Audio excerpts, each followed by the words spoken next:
안녕하세요. 오늘은 좀 특별한 주제를 가져왔습니다. 당신이 공유해주신 박형빈 교수님의 논문인데요.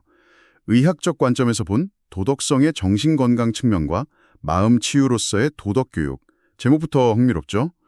보통 도덕이랑 정신건강은 좀 별개로 생각하기 쉬운데 이 둘이 아주 깊게 연결돼 있고 더 나아가서 도덕교육이 마음 치유까지 할 수 있다니 상당히 새로운 관점 같아요. 네, 맞아요. 저도 이 논문 보면서 되게 흥미로웠는데 특히 정신건강을 정의하는 방식부터가 좀 달라요. 단순히 정신질환이 없는 상태, 이걸 넘어서서요. 얼마나 행복감을 느끼는지, 그 주관적 안정감이나 또 내가 뭔가를 해낼 수 있다는 자기 효능감, 자율성, 현실 파악 능력, 또 타인과의 관계 같은 거 있잖아요. 이런 걸 다 포함하는 아주 넓은 개념으로 보고 시작하더라고요. 와, 정말 포괄적이네요. 그럼 그 넓은 정신건강 개념이랑 도덕성이 구체적으로 어떻게 연결된다는 건가요? 논문 보니까 고대 철학부터 뇌과학까지 넘나들던데요. 네, 맞아요. 아주 광범위하게 근거를 찾고 있어요. 시작은 플라톤까지 가더라고요. 플라톤이 악덕을 영혼의 병, 반대로 덕을 영혼의 건강이라고 봤다는 거예요.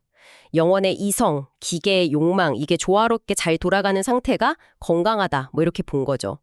심리학적으로 오면 아들러 같은 경우엔 사회적 관심, 그러니까 다른 사람에게 공감하는 능력이 부족하면 이게 정신병리나 범죄로 이어질 수 있다고 봤고요. 아, 공감 능력 부족이요? 네.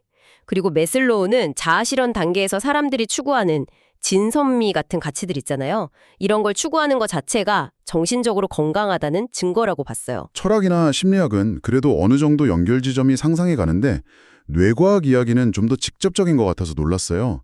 그 피니어스 게이지 사례가 대표적인가요? 네, 그렇죠. 그게 아주 극적인 예시죠. 사고로 뇌 앞부분, 그러니까 전두엽의 특정 영역, 안화전두 피질이라고 하는 부분이 손상됐는데 그 뒤로 성격이 완전히 바뀌어버렸잖아요. 충동 조절도 안 되고 도덕적인 판단 능력도 확 떨어지고 이게 딱 보여주는 거죠. 뇌의 특정 부위가 도덕성이랑 직결될 수 있다는 걸요. 아, 정말 그러네요. 네. 논문에서는 게이지 사례 말고도 다른 연구들도 많이 언급해요. 예를 들어서 타인의 의도를 파악하는 데 중요한 역할을 하는 뇌 영역이 있거든요. 상축도구 같은 못인데 이 영역 기능이랑 도덕성에 관련이 있다는 연구들이죠.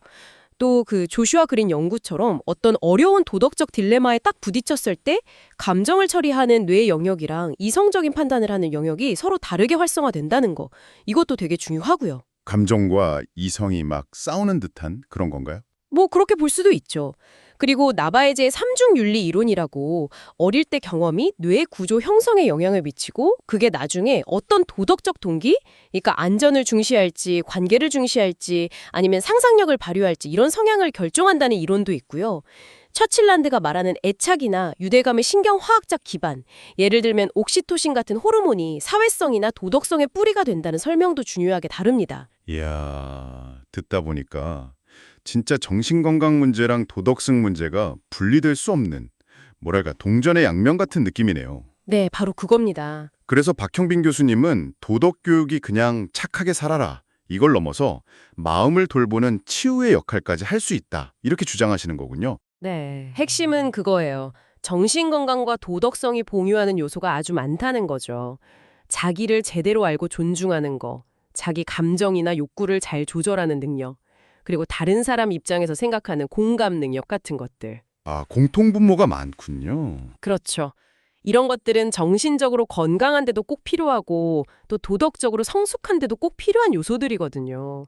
그러니까 도덕교육을 통해서 이런 능력들을 길러주면 그게 곧 정신건강을 증진시키는 효과적인 방법이 될 수 있다. 이런 의학적 모델을 제시하는 거예요. 예를 들면 어떤 교육 방식이 있을까요? 예를 들어서 호프만이라는 학자가 강조한 귀납적 훈육 같은 거요. 아이가 자기 행동이 다른 사람한테 어떤 영향을 미치는지 스스로 생각해보게 하는 방식인데 이게 공감 능력을 키우는데 아주 효과적이거든요. 그럼 당연히 정신건강에도 좋고 도덕성 발달에도 긍정적인 영향을 주겠죠. 최근 정신의학계가 단순히 질병 치료를 넘어서서 건강 증진, 긍정심리학 이런 쪽으로 나아가는 흐름과도 통하는 이야기고요. 네.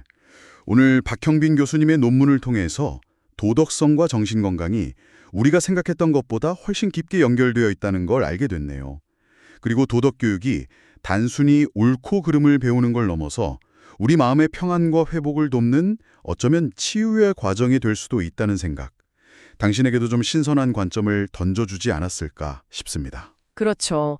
그리고 이 논의는 당신에게 이런 질문을 던져볼 수도 있을 것 같아요. 만약에 도덕성이라는 게 우리 정신 상태나 뇌기능과 이렇게까지 밀접하다면 개인의 어떤 잘못된 행동에 대해서 우리가 책임을 어디까지 물어야 할까? 그리고 우리 사회나 교육은 개인의 이런 도덕적 건강을 위해서 앞으로 뭘 더 할 수 있을까? 한번 깊이 생각해 보시면 좋을 만한 질문인 것 같습니다.